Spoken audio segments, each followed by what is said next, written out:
Facepalm America. I'm Beowulf Rockland. FacepalmAmerica.com is where you can get more information about this show, where you can listen to past episodes, where you can learn more about the show, browse around, or the main thing you want to do if you want to be associated with this show in any way is to listen to it. That's one place where you can do that. It maybe is a good starting place, but, I know that the vast majority of you, as do I, listen on a device on your phone. And that is wonderful. And that is fine. Apple Podcasts, Spotify. I listen on this weird thing called CastBox. Maybe I should switch over to Spotify. I haven't been able to get over the fact that they gave Joe Rogan so much money. I know that my decision to use or not use Spotify really isn't going to impact that one way or another, but I haven't been able to get over it yet. And so I use CastBox. But there are all sorts of platforms out there. Most of you, I know, probably use Apple Podcasts. And that's great. And please use that. Because we're there. We are there. There's so much going on today. There is so much going on. A historical note, Sandra Day O'Connor, the first female Supreme Court justice, has passed away. She retired a while ago. And if you did not live through it, the main thing that you have to be thankful or not thankful to Sandra Day O'Connor for is for allowing George W. Bush to be president of the United States. I know at this point, so many people who are smart and engaged and active and knowledgeable about politics were born since the election of 2000. I lived through it as an adult. I know it gives away my very aged age, but that was it. And it was a big deal. The fact that the Supreme Court, in a 5-4 decision, of which Sandra Day O'Connor was a part, said that we were going to stop counting the votes in Florida. And by stopping the vote count when George W. Bush was ahead, even though subsequent evidence shows us that Al Gore would almost have certainly won in Florida had correct voting allowed to be continued. And he would have won the state of Florida, its electoral votes, and would have won the presidency of the United States of America. And history in our lifetimes would have been very, very different. So beyond the honorifics, beyond the precedent of her being the first female Supreme Court justice, remember that probably the most important thing she did in her career was inflict George W. Bush on us, which means that she inflicted the Iraq War on us. So remember that. And you'll see a lot of people honoring her in a lot of different ways. Just remember that. Just remember that. She brought you George W. Bush. She brought you the Iraq War. Yeah, no good. A good thing that happened today, albeit really a very small thing, and not particularly important in the greater scheme of things, is that the House has voted to expel George Santos. Yay! Applause is deserved for that, but it's such the absolute minimum thing that needed to be done. I mean, my God, Congress loves liars, but this guy lied. I mean, he's not even a liar on the scale of Donald Trump, but Donald Trump is politically important to the GOP. And so instead of getting rid of Donald Trump, who actually has lied more than George Santos and actually has engaged in more crime than George Santos and actually has wrought more destruction than George Santos, they have decided to get rid of George Santos. And I'm glad they did. I'm very glad they did. And I hope his prosecution continues. I hope he's put in jail in addition to being kicked out of the House of Representatives. But it is such a small thing. It really is. Because he's just such a nut job, and an inconsequential one at that. The House voted on Friday to expel George Santos. He is just the sixth lawmaker and the first Republican. Wow. No other Republicans have ever been ejected from the House. That's amazing. Got to get your numbers up, GOP.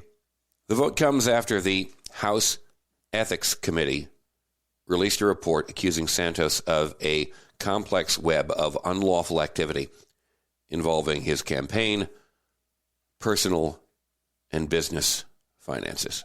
The resolution, led by House Ethics Committee Chair Michael Guest, passed 311 to 114. The measure required a two-thirds majority to pass. So he's gone. That's good. I'm glad he's gone. But is that going to cause the Republican Party and its far right wing, which constitutes almost all of it, to act any differently? No, it's not. Might it possibly cause the House of Representatives to fall into Democratic hands? Yes. But once the Democrats obtain that power, if they do, are they going to do anything really significant or positive with it? Unlikely. So, it's a small victory. Yay! But there are bigger fish to fry. I hope some of those fish get fried.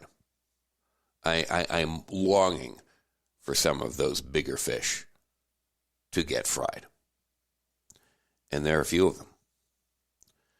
All right, up next, we're going to talk about one of my favorite places in the world, an oft-maligned place, San Francisco, California. And it was maligned again in the last 24 hours on national television. And I'll tell you why and by whom next. This is Facepalm America. I'm Beowulf Rockland. We shall return.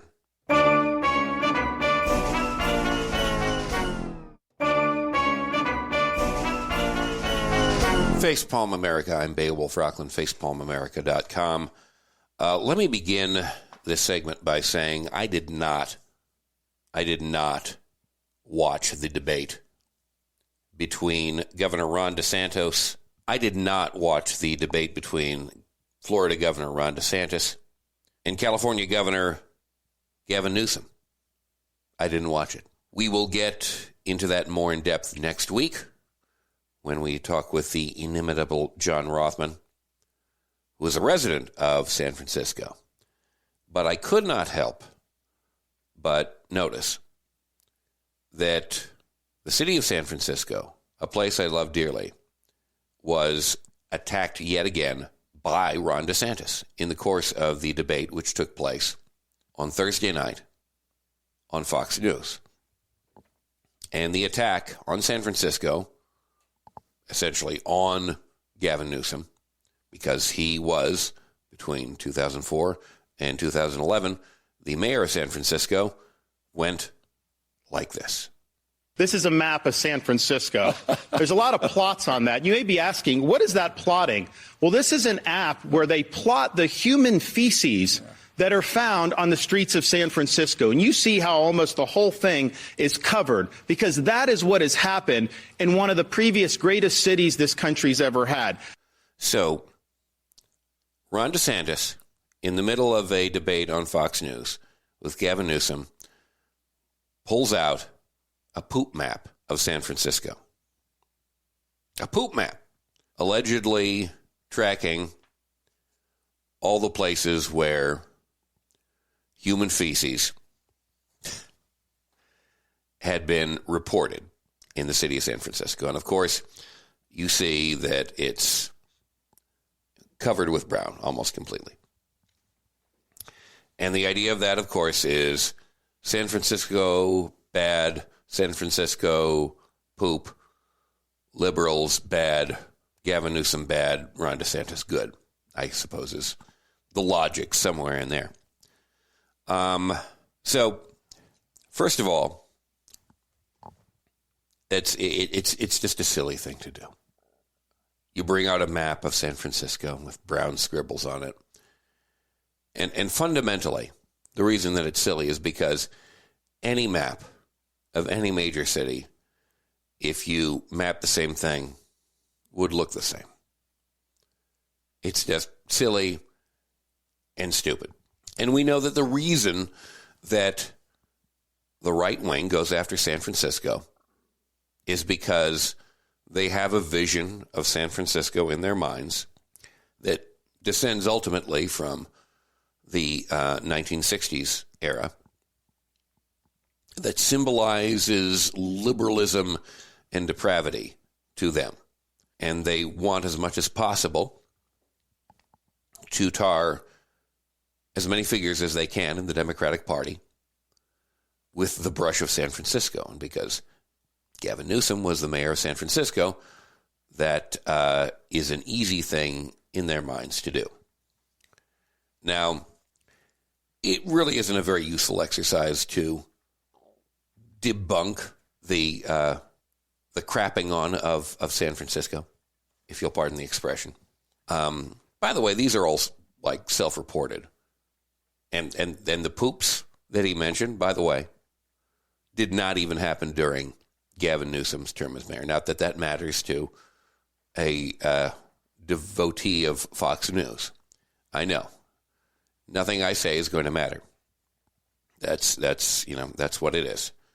But I will point out that the information, which appears to be from openthebooks.com, plotted instances of reported human waste in San Francisco from 2011 to 2019. Now, Gavin Newsom was mayor from 2004 to 2011. So that does not overlap, at least not very much, with the time that he was actually in office. Look, there is occasionally human waste on the streets of a major city. But, I've been to San Francisco in the last year. And, I don't go to the horrible neighborhoods. And in any major city, there are horrible neighborhoods. And if you go to the nice parts of a city that you would want to visit, and that's most of San Francisco, there aren't massive amounts of poop everywhere. I did not see poop of any kind, human or canine or feline or what have you, anywhere on my last visit to San Francisco. Have I seen poop in San Francisco in the past? Yes, I have.